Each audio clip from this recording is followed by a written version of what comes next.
so amazing that it's actually, I feel like the astrology, I mean, in my head, I look through the whole year.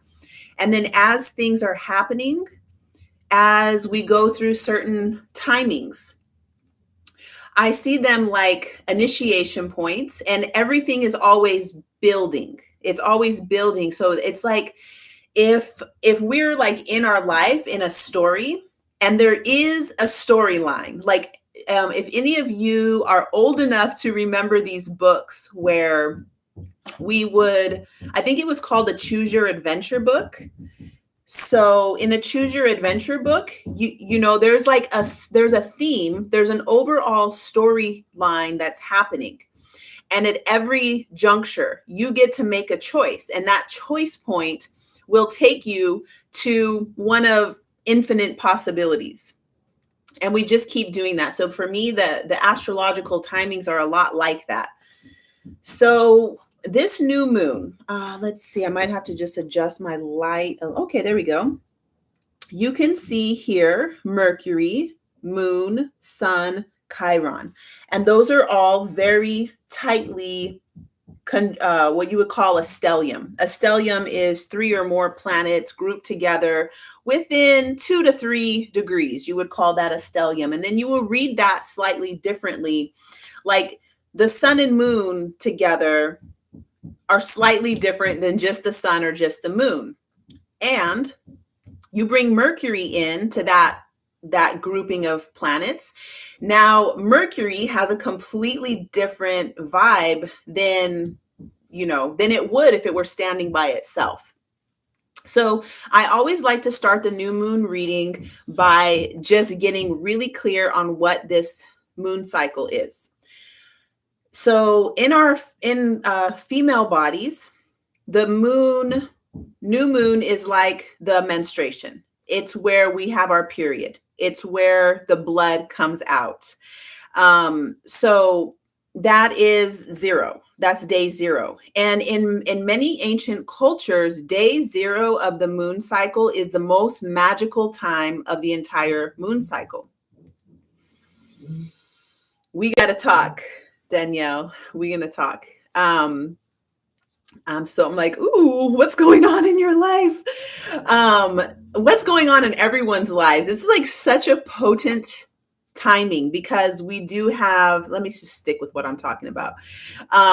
We do have this once in a lifetime planetary conjunction that's happening that is really, really potent. And back to day 0 of the moon. So during this day 0, it's like an emptying out of the entire previous cycle.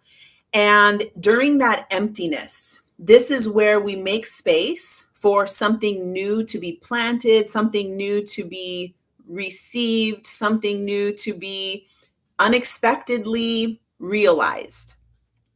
So in the olden days, the women, when they were on their, you might say the moon temple or the red tent or something like this, women would go, I got chills when I think about this. We would all go into that space together and bleed together. What I like to call bleeding in peace. So you're just going to let yourself go through this process. The uterus is contracting, emptying out everything from the previous cycle, all of your dreams and wishes and anything you've come in contact with your blood is this, not extracted, but released, dripped out, whatever you want to say.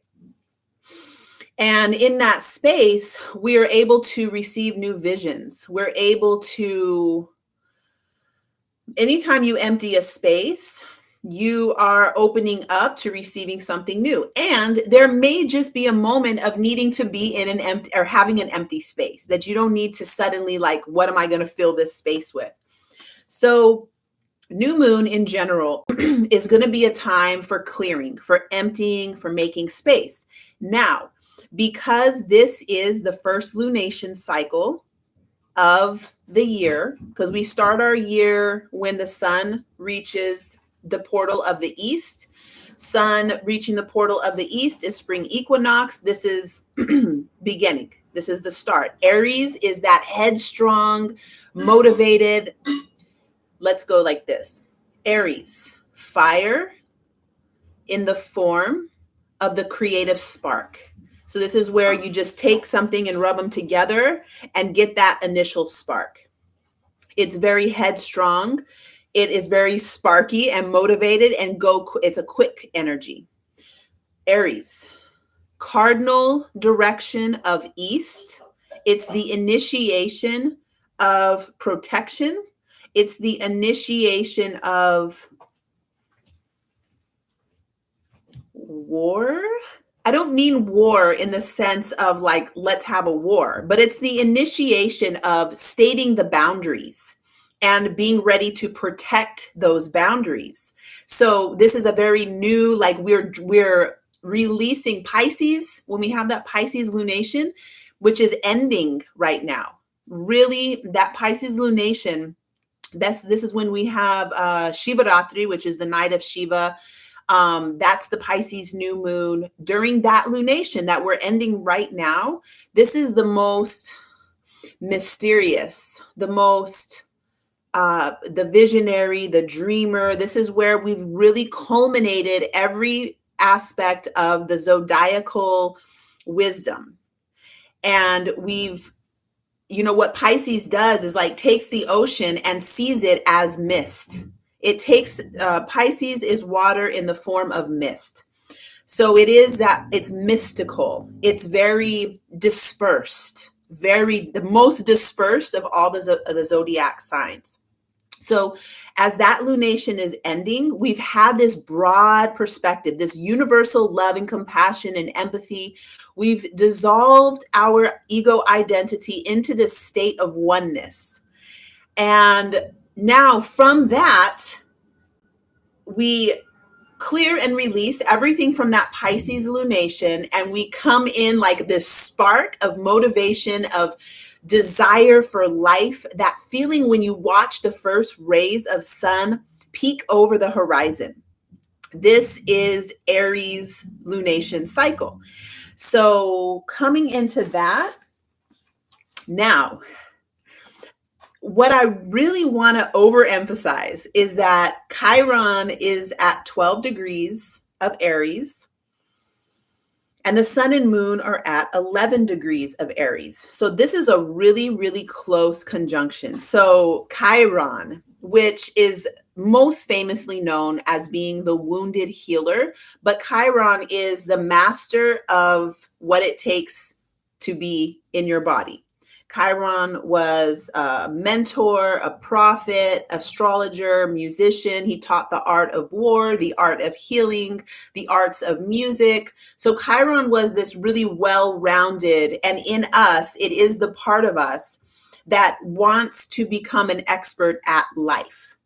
Now, depending on your chart and your orientation for life, your specific Chiron material for you personally is going to be different than somebody else. So this is our desire to masterfully approach life. What do we need for life? We need those boundaries and protecting the boundaries, which is Aries.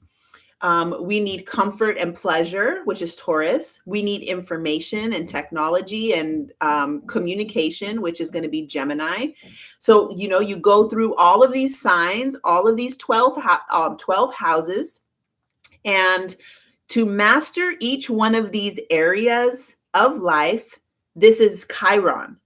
And where Chiron is on your chart, this is the focal point of what your mastery is in.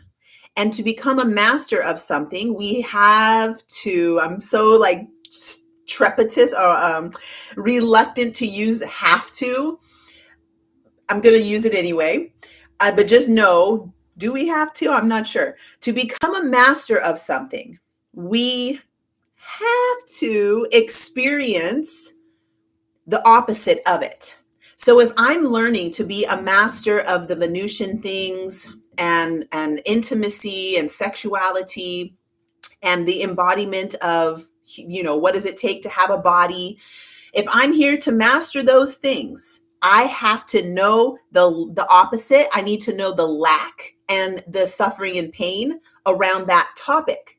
Now that's what Chiron is for you on your chart. It's like, where are you learning to be a master?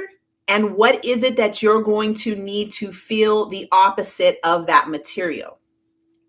So right now with Chiron at this new moon, we're starting our first lunation cycle of the year with Chiron, saying that let's bring up every insecurity that you have, especially related to boundaries, relating to communication, because we have Mercury at 9 degrees.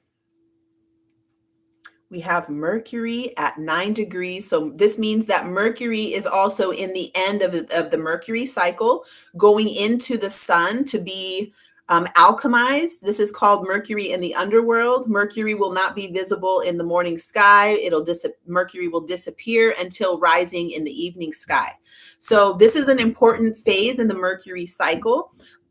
I would consider this part of the stellium because Mercury moves very fast. Mercury is at 9 degrees, Sun and Moon 11, Chiron at 12. So what this means, without all of the astrology talk, what this means from my interpretation of the planets, our opposite. So I don't want to say wounds because yes, I'll use wounds. I feel like people understand that. But just know that whatever the wounding is actually what you are really tempering. It's what you are really like when you got to make a sword and you have to heat it up and you got to pound it. This is a tempering process, or I could use chocolate also. We got to like heat it up, cool it off, heat it up, cool it off. I got to keep whipping it. So I'm tempering this. We are being tempered in the area of our deepest insecurities, our fears, what we like feel we are lacking and what we are not good at, and everything that we're scared of, like not scared of in the sense of monsters and you need to run away, but scared that's true about ourselves. So this imagery came up earlier in the week where I was like, oh, even if all of these things anybody ever said about you were true, they're probably not true. But even if they were true, this is not your flaw. This is part of your greatest gift. And we just need to like mature it, like bring that part of ourselves up to, like grow it up to help mature this part of yourself. So having Chiron there at the new moon says that, and because Mercury's there, it's coming to our awareness. We're becoming aware. And also because it's in the sign of Mercury, in the sign of Aries, there can be a harshness. Like there's no sugarcoating. It's very brash, to the point, very direct. And often I have my Mercury right in the same area as where Mercury is today in the sky. And there is something about Mercury in Aries that has this very like direct and on point communication. It's not going to fluff around. Mercury in Aries is direct and to the point. So if I'm going to say something to you, or if I'm going to write you an email, it's going to say, here's the situation. Here are some possible solutions. And then what do you want to do? It's very like ABC. And if you've ever received, if you're in the Telegram group, you see that I put the information very clear and concise and to the point. So this is how Mercury in Aries acts. So this is going to be impacting how we're thinking, how we're perceiving ourselves more so because the moon and sun are there.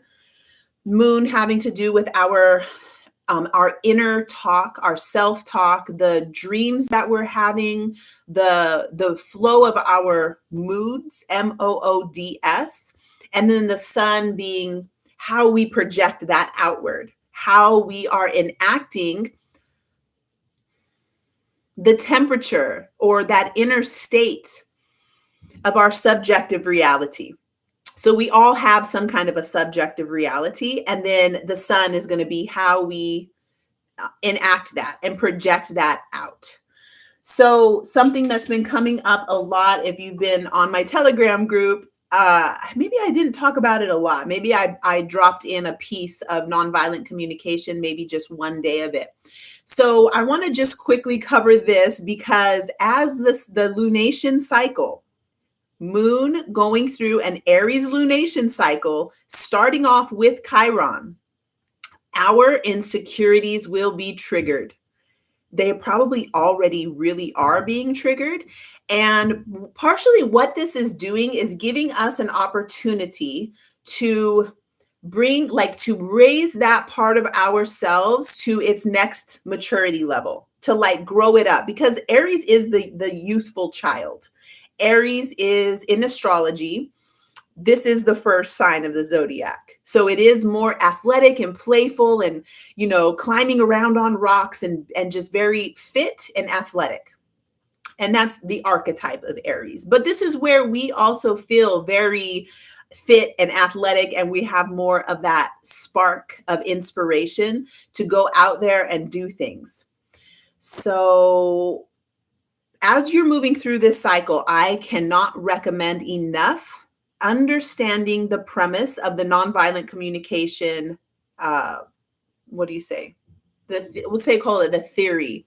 So the premise of nonviolent communication is that you are experiencing the world based off of your moon, your internal subjective reality, and you are projecting that out depending upon what's happening for you internally. So when you project it out in a way that is making somebody else the bad guy, or even if you're making somebody else, putting them on a pedestal, you are doing that. But we all do it. And when you're interacting with somebody and they trigger something that's already occurring in you, the nonviolent communication premise is that nothing is happening to you, that everybody is enacting their own internal reality. We are all enacting our subjective reality, what I like to call our reality bubble. So the nonviolent communication is a model for giving us, making an I statement and not making it be about the other person. So, you're not like, hey, you XYZ, you're doing this, you're being that, you're saying it like this. Why don't you do it this way? And this is making it, you're giving all your power to the other person, essentially. So what the nonviolent communication model does is give us a place to say, I am feeling XYZ. I'm feeling scared. I'm feeling sad. I'm feeling a rumbling in my belly. I'm feeling turned on. It doesn't have to be a negative thing. This one I have used before. I met somebody in Maui and I was like, wow, I'm so turned on right now. And I absolutely told him, I'm having this experience and I don't want to blame it on you or put it on you or make it seem like I need to take an action in regards to you. I just want to let you know that I am having this feeling. So it puts it back on the self. This is perfect work for Aries season. So then when you're like, okay, I'm feeling this way, would you be willing to, whatever you would like to see happen? This is where you give some solutions, some possibilities, and then you honestly accept whether they say yes or no. Okay, I'm feeling angry because I asked you to take the trash out and you haven't done it. Would you be willing to take the trash out in the next 10 minutes? And I'm okay. If they say no, I'm like, well, okay, then thank you so much. I will do it myself. End of discussion. I'm not like, hey, I told you to do this. Why aren't you doing that? And then it's just, this is the violence where we project out and cause a fight. So I'm saying all of this because these things are highly likely to come up with this stellium in the first, let's see, it's all within that first decan of Aries. So in the decans, we have 1, 2, and 3. And in the beginning Aries section, which is really 0 to 10, and the new moon is actually at 11, which would be the second decan, but still it is very much in the early parts of Aries, which would say that this is the more immature. It is the more, I don't want to use the word immature because I think we have a bad, feeling about immaturity, but it's still young. It's the beginning phases of Aries where we are not masters yet. And this is where my Mercury is. So I know that I can oftentimes say things too hard, too direct, too fast and to the point. And people can sometimes get very triggered by that. So for me, learning the non-violent communication model, Danielle says, tell us it gets better. Learning this nonviolent communication model has been a saving grace for me. The author of this work is Marshall Rosenberg. God rest his soul. He has already left the earth plane. I have chills everywhere. Like, I am so thankful for this model because it has allowed me to recognize when somebody is projecting their stuff onto me, that I'm able to be sensitive to the pain and suffering of what's behind the words that they are saying. I can see and sense the anger and the sadness, and I can sense that. So when they're doing this, I actually, once Ayano's on here, we were talking and he actually was texting the wrong person. It was like in the beginning of a friendship with somebody here on the live right now.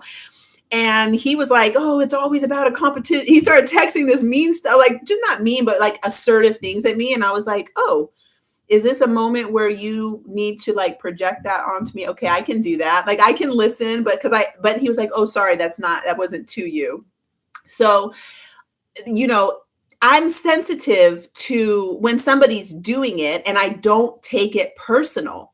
So it does get better, Danielle. It does get better because we are able to, nobody else is using the nonviolent communication model. It is very rare. I thought about it. Out of all my friend group, I have 2 people who I know who, when we talk to each other, we are using that model where it's like, oh, I feel this way.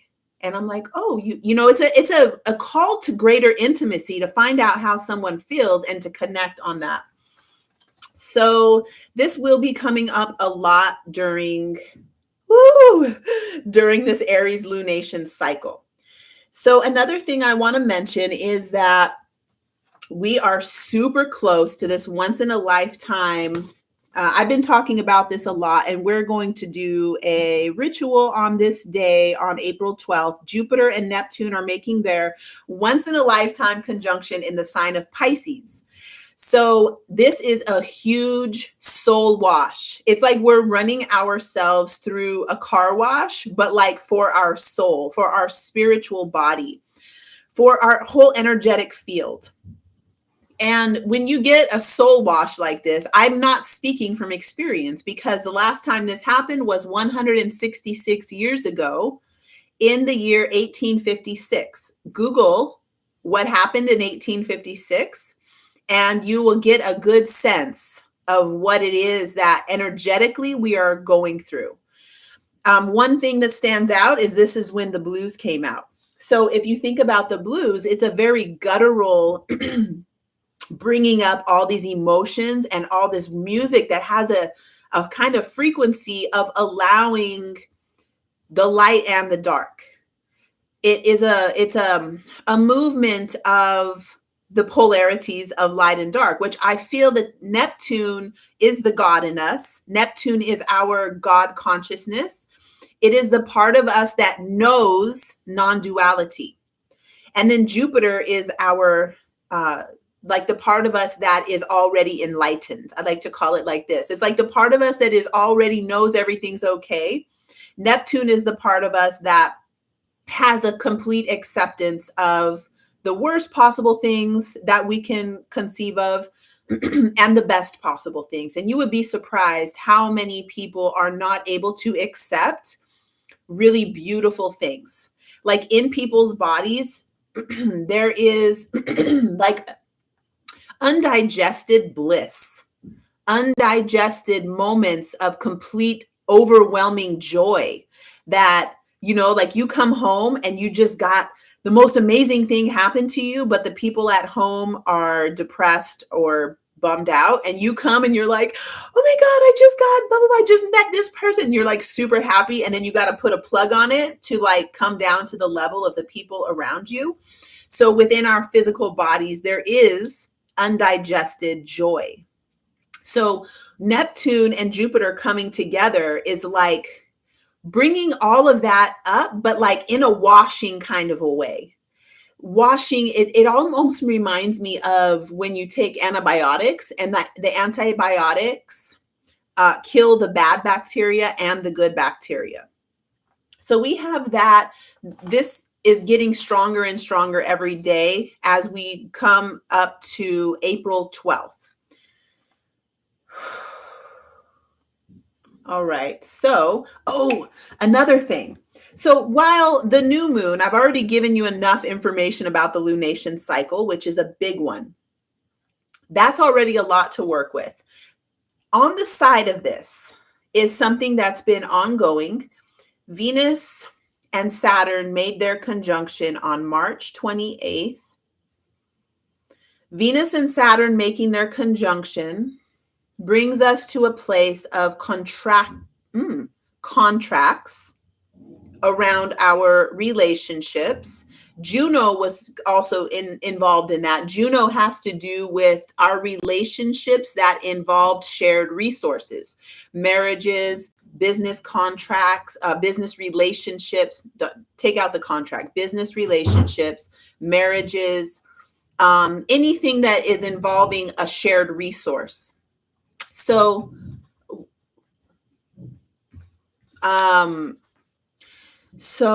having Saturn conjoining those brings a stop.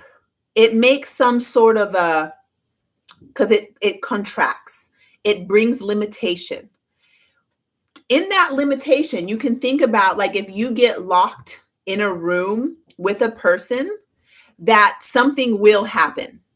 Either someone's gonna, there's gonna be something has to change. And one idea that I have about this Venus Saturn being locked in together is like highly encouraging. I almost want to use the word forcing us to put in the elbow grease, to put in the work for what it is that we value, what it is that feels really good to our physical bodies. This might look like, and let's think it's also in Aquarius. So it's not so much an actual in the body thing. It's more like having to do with Aquarius. I want to say like our roles in the larger global community, what it is that we are. Okay, go here. Aquarius, air in the form of vast, like mountain air. So if you're standing on the top peak of a mountain and there's all the air, that's a stillness. So that's Aquarius in the form of vast open air. So Venus and Mercury here are changing those internal architecture. I want to say like the infrastructure of your internet. So this could have to do with building new infrastructure in how your relationships are. Maybe this has to do with new friend groups, how you use the technology to be in love, how to be in relationship and with your shared resources. And then so Saturn also with Venus, new contracts, new contractual agreements for how we share resources. There's a lot going on in the crypto world right now that this is really showing me like the changes that are happening with our value systems and who we are sharing our resources with. Because as much as you might not like to think about it, when you put your money in the bank and you have fiat currency that goes to the bank. The banks are using that. You're in a relationship, not just with the bank, but to everybody the bank is loaning that money to for whatever it is that they're using that money for. That's part of your energy. That's part of your connection. So it is a contract. You are in a contractual agreement with the bank, who's in a contractual agreement with whoever they're lending your energy to. Ooh, that's a big one. So if you're not into the crypto world yet, I highly recommend. I listen to, his name is JT, and he's always like, warriors rise. He's this kind of guy, and he's very embodied on all the points of spirit, mind, physical body, your currency, your emotional currency, all of that stuff. I definitely recommend tuning into that, because as we move into eclipse season, this money topic is going to be the only thing that matters for a minute, because while the nodal axis is in the south and north node, I'm hearing my head right now like, hey, we're talking about the new moon, but let me just bring this in, and we'll get back. I have a new moon ritual for you that I'm going to share in about 5 minutes.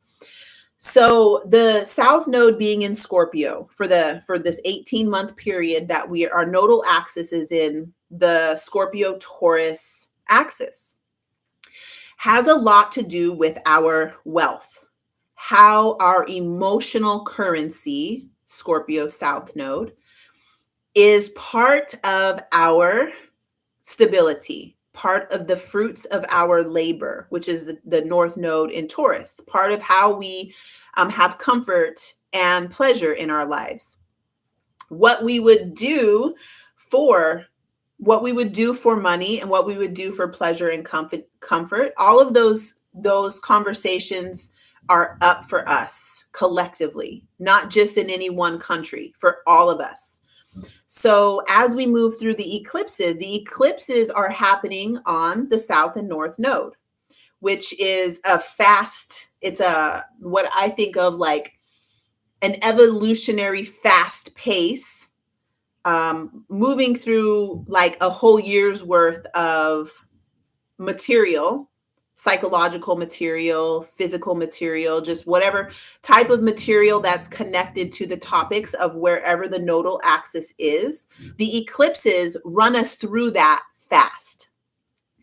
And it is very impactful. Like nothing is the same after an eclipse. Whether it's like recognizable to you in your top layer of awareness, it still will remain never the same as it was before the eclipse. This is why the ancient people were so freaked out by eclipses, because not only does the sky just completely change what it looks like for however many minutes, what is the impact? What happens during and after those eclipses forever will change the way we do things.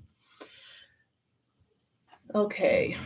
Feel free, anybody, to drop in any questions that are specifically related to the Aries new moon, Chiron, Mercury, Sun, Moon, or anything related to Venus, that Venus and Saturn conjunction that I mentioned. The next thing I want to say is that I think it's on April 4th that Mars will make that conjunction with Saturn. So there's this ongoing story between Mars and Venus, how we run our energy, Mars being our exhale. So I've been practicing now with Tantra yoga is an ongoing forever. I'm going to be practicing that, but I've been practicing some Taoist arts for women. And what I've been learning is these movements where every time that you pull back and like, it's like a receiving energy, like this is going to be a yin Venus movement. And then every time we exhale and push out, that's going to be a Mars exertion. It's the force of the inhale It's a receptive energy, as I've always talked about Venus being that receptive energy. And then the exhale is a push that acts out on the world. Venus and Mars have been together for such a long time in the sky. Like, I think in total, from the beginning of their joining to the time that they get about 10 degrees away is like 3 months. It's usually only about 2 weeks maximum. So they've been together for such a long time. And now making these interactions with Saturn, it's like how we really express, embody, how comfortable we are with receptivity, how comfortable we are with. Don't think that feminine means you're going to cry. That's not true. Feminine means that you're able to sit back and receive. Like I mentioned to somebody the other day, we were having a conversation about feminine and masculine energy. And I was like, okay, so two tops. You imagine you go in to kiss somebody, they kiss you at the same time, and somebody's going to end up with a broken tooth, or you're basically headbutting each other because you're both being Mars in that moment. It's really easy if you ever have gone in to kiss somebody at the same time and you guys like do this. So there is going to need to have one person moving forward and the other person being receptive. So in that kind of romantic relationship, it's easy to see when we are in our Mars and when we are in our Venus. And that ripples out to so many things. Like in a conversation, Justin says, sounds like the train wreck that used to be my romantic life. You and all of us, buddy, really, because we don't have information. We don't have education and training on how to be in relationship with each other. We don't have education and training on how to talk to each other. Receptivity is the ability to listen. This is a huge part of nonviolent communication, because if you're just thinking about what you're going to say and being ready to say it, you have not received the message of what your beloved is trying to convey to you. So the speaker, right now I'm in my Mars. I'm projecting my mind, my body, wisdom. I'm projecting that out. Whenever I'm like, you guys have any questions, I'm going to sit back. I open my pores. I open every part of my body to listen to that message. And then I'm like, there's a listening posture that's kind of like this. I'm breathing it in. Can we even just pause when we talk? Is it even allowed for us to like take a breath and breathe in what we've heard? Let it like ricochet off of your heart, off of your organs, and then go ahead. Do you notice whenever I think about Venus and I get into it, everything changes. I'm like, wow, that's beautiful. My face just softened. So getting into a Venus posture is where we're able to really receive more than just what's being said. We're able to receive all of the information coming in through our senses. So Venus right now, there's Venus. Venus is at 25. Saturn is at 22 of Aquarius. You see these hard red lines? Well, they're called hard aspects. They're not hard, they're just red. I call them dynamic aspects. There is something that is irritating, and it is asking for integration. When there's a 90-degree angle, it is irritated. It itches, it hurts. It's asking for integration. Right now, Venus near Saturn is asking for us to get right with our past. This is this 90-degree angle with the south node being our past. South node is where we've been, who we've been, our ancestors, our DNA, the information that is encoded in our bones, in our hair, in our teeth. It is so substantial. The South Node is the substance of our reality, where we have come from. So this, they're not exact right now. Saturn is more of an exact, but Venus was just there. And they are still within just like two degrees. So it's still pretty close. It's asking for us to get right with the past in relation to what we value, how we are able to receive, how we listen with our body's senses, because Venus is not just our values, Venus is our senses. Venus is sensuality, our ability to receive information through the senses, which is what sensuality is. It is sense oriented relationships. So with that 90-degree angle, okay, get right with your past, get right with why do you like these things? I had an experience the other day. I see the chat, but let me get this out.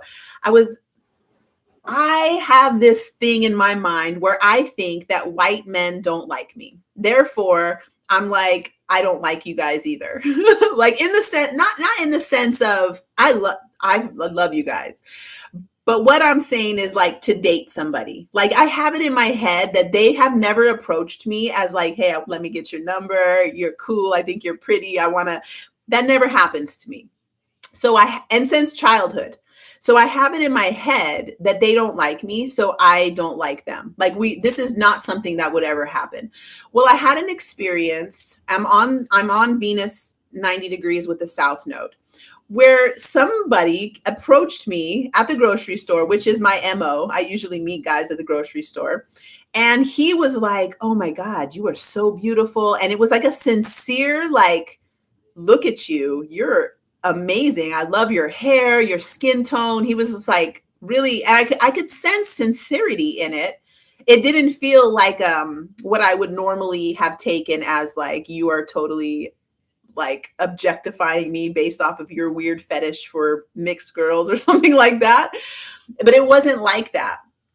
And then after that experience happened, I was just like, my mind was blown because I was also attracted to him. He had blue eyes. He was like light. And I was just like, wow. So maybe it's not true what I thought I believed about myself for all this time. Let me get right with my Venus values, my sensuality, and the beliefs I have from the past. Let me get right with that. All right. So now Venus is also in a perfect 90-degree angle with the North Node in Taurus. Now, the North Node in Taurus with this 90-degree angle with Venus is like, let's move forward. Yes, the past, whatever your experiences are, whatever your beliefs about your value, your worth, what your family said was okay for the ways for you to be feminine and have this feminine expression and have your sensuality, get right with that. And not in spite of it, not as a reaction to it, but as a yes. This is the 90 degrees. Over here was the South Node. Over here is Venus. Because of that, we can move this way. And so for us to go north, what is the most progressive, elevated, meaningful way to move forward? Because North Node is where we're going. This is the evolution of our sense body. Our ability to know things with our senses and to have sense-based pleasurable experiences. Not just the ones you're thinking about, not just the ones I'm thinking about, but also the ones where it's just I love fresh pressed cucumber juice. I don't know if it's because the video where the guy was like, cucumba. Like maybe it's because I love that video so much. I'm like, you know what? I want some cucumba. I love that. I love the way it feels. I love when I press it. I use ginger and some green apple, and it's such a sensual experience for me. It feels so good, and my cells light up. I feel so alive. That, and who doesn't love a good massage or human touch, hugs, kisses, somebody twirling your hair in their hands or licking your toes or whatever your thing is? Yes, all of that. Like, where can we go as our evolved version of this tension between our senses, our animal bodies, our values, and where is the possibility for us to go with that? A lot of this does have to do with our financial system because Saturn is involved. Saturn has been very involved. Okay, that. And the next thing I'll mention is that Mars is moving over and making this exact conjunction with Saturn, which will also do that same thing I'm talking about, but now with Mars, where Mars is going to be asked to get right with the past. Mars getting right with the past is going to be felt. Guaranteed. I think that a lot of us are feeling the one with Venus too because of the financial markets and because of anything that's happening in your relationships right now. And now when Mars does it, it's completely different. Completely, because I'm over here, oh, Venus, sensuality, sense orientation, massages and toe licking. That's where I went.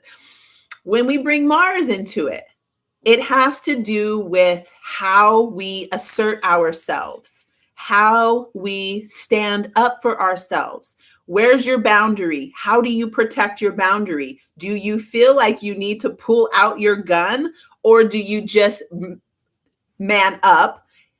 I don't like that phrase, but I'm using it on purpose because for me, it means stand up. Man up for me in this context means that you stand up. You've got your Mars posture. Mars is in the heart. It's really more of a solar plexus. The heart is more like, I would say, more like the sun. It is that generator of energy. And then Mars would be just below that. In the chakra system is Manipura Chakra, and it has to do with fire, which is like Mars.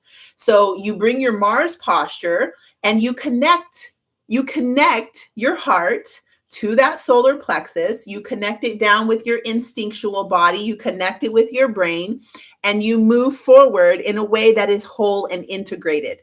You don't just speak from Mars. You don't do that. You connect all of these parts of your beautiful body, and then you stand up. Then we're able to project truthfully what is real and alive in that moment. So there is an active, assertive force with our Mars energy. So when we come around to April 4th and Mars is making, I'm pretty sure, don't quote me on the date because I have been able to remember a lot more of the astrological timing dates, but I think it's April 4th that Mars will be in that 90-degree angle with the South Node, causing us to, or not causing us, encouraging us to see what we have been standing up for. What has gotten us to stand up? How we have used our masculine force. How have we used it? How have we used that in the past? And then what is the way for us to go forward? What is progressive in our Mars energy? All right, let me go through some of these, and then the comments, and then I'm gonna give this ritual that for the first lunation cycle of the year. Sean, hey Sean, good evening, Queen. Okay, thank you. Good evening, Justin. So putting it all together with some alchemist spice is asking us to get right by washing it all so we can hear both our heart and outside senses. I love you. You're so great, Justin. That is very beautiful. Justin is, I think, just recently finished. I think you said you finished it and started a new book for the first time reading The Alchemist.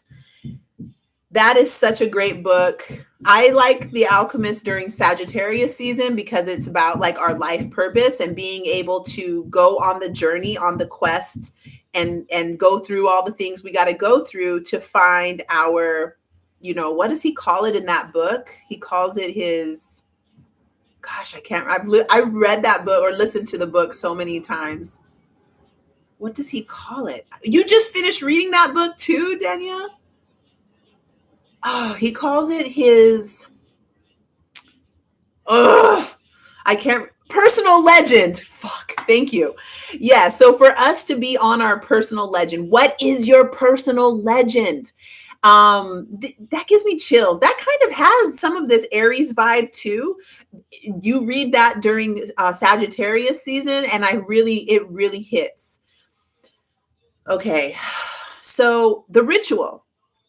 We're doing this. My boys and I got our stuff together to do this. We did it last week. What if you can today and tomorrow clear something? Clear something means make space. Hopefully, you've been following your internal patterns of nature and you've already started doing spring cleaning. Spring cleaning is a real thing. So during spring cleaning, say we had sun go into the equinox, the 21 degrees of Aries, and we start cleaning, we start cleansing, maybe we're juicing, maybe we're, whatever. And then we do some deep cleaning of our house. We move stuff out. We put the winter things away. We do this. It's just part of what we do. So hopefully you've already done that. If you haven't, do a little bit tonight, whether it's just going into your closet, your garage, wherever is your main thing. For me, it's going to be my jewelry section. This is like, just ask Ayano. He used to live here. He knows. My jewelry section is like crazy. So I'm going to organize that, get rid of things I don't need anymore, put it together. I've already done the closet and the kitchen and my herbs and all of that. Clean something, move things, make a space. Then I recommend, this is going to be like a vision board, but what I really recommend is repurposing something from your house. What's it going to be? The back of a picture that you don't like anymore, like a canvas painting, a big book that you have that you can put paper over it. You're going to make a vision board, but you're going to use something that you already have. If you just can't find something that you already have, my youngest son got, we went into Michael's and he got this really cool, like $3 piece of wood that's like shaped kind of cool. And we're going to do a vision board on some kind of material from around your house. You need a picture of yourself when you were radiant, glorious, wonderful, good time. I picked a picture of when, I felt like I had manifested the life that I had been working on. It was like a time in my life. It was 2018. I was going to Kauai every 6 weeks. It was like the best year of my life. And I looked how I felt inside. I felt right with the world. I felt like I was living my personal legend. I'm taking a picture from that time, putting it on the vision board. Who knows where? Somewhere on there. And then I also got a picture of my childhood. The childhood self, I feel like, is a pure reflection of your soul. Your childhood self, who is magical, believes still, has a belief in the world of the unseen. This is when I still played with fairies, when my best friends were this big and like slept under my pillow. So that this is spring. So we're doing the lunation, the beginning of the new year, the Aries lunation cycle. So you want to bring that childhood wonder, chamatkara. In Tantra yoga, it's called chamatkara, childlike wonder. So put a picture of that on there. And then what is it that you would like to see? I'm seeing in colors. I'm seeing teal, the color aquamarine, water. Now, oh, I got so many chills because not only is this lunation cycle the beginning of our new year, it's happening during this once in a lifetime Jupiter Neptune conjunction. So potent on bringing those visions and dreams from all times and spaces. Who have you been? What memories does your soul have from your ancestral times and our collective ancestors going back?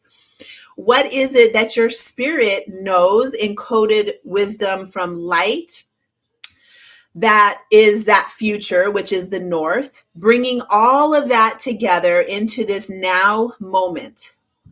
It's a waterfall of blessing energy from all of your spirit guides, all of your ancestors, from every bit of information that is available to you, coming together. The true vision of, ooh, creator's vision of you. So when you were being created, when creator was creating you, what was creator's vision of you? So in that place, this is where we're going to create these visuals. And I'm not going to tear up magazines personally. I'm going to pull things from around my house. And I have like a dream symbology book that's got some pretty pictures. I might take some of those out. I'm going to write, just write directly on the thing. What is it that you would like for this lunation cycle in the sense of feeling? Because that Jupiter Neptune in Pisces is about the vision and the feeling and the dreaminess of it. So we want to bring that dream to our front and center on this board, and then put it somewhere where you can see it every day for this lunation cycle. Now we have four cardinal directions. These four cardinal directions are the elements within our body. In Tantra yoga, they're fingers, and we can imbibe with those elements in our physical bodies and connect them in like a puzzle piece to those elements and the four directions in the environment. So what we're doing is really having this merging of the outer with the inner, putting it onto our board and setting that somewhere where we can see it. Now, when we get to the Cancer season, solar, when the sun moves into Cancer, this is going to be summer solstice. We're going to have an invitation to look at our vision board and see if there's anything we want to shift. Or we already manifested it. That's already happened. Okay, I'm going to buy a van and I'm going to deck it out, and it's going to be my like bug out van. Maybe you put that on your vision board and it happens in 2 months. Maybe you can change that at summer solstice. And then again, when we get to the Libra equinox, that's in the fall, maybe we do it again. So on all of these portal points, which are the elements in our body, the directions in our body, we'll have an opportunity. So it's kind of like giving us, what do you say? When you go step by step, giving us points of like, keep it in your mind when you're creating the first one, that you can come back again at summer solstice. So we kind of have like little time periods that we're working with. All right, so I think that's it. If anybody has any questions about any of the topics I've covered or something completely off that, I don't mind. Give it to me. I'll give a couple of minutes or a minute or so. If there's any questions, thank you all so much for joining me. I really, really appreciate this. There's a lot of new things happening in my business and in my school. As you can see, my YouTube name is now Awaken the Dream Astrology School. And I have somebody working on a new platform. So a lot of new things coming. I will let you know. It's going to probably be ready tomorrow. So, all right. Well, thank you all so much.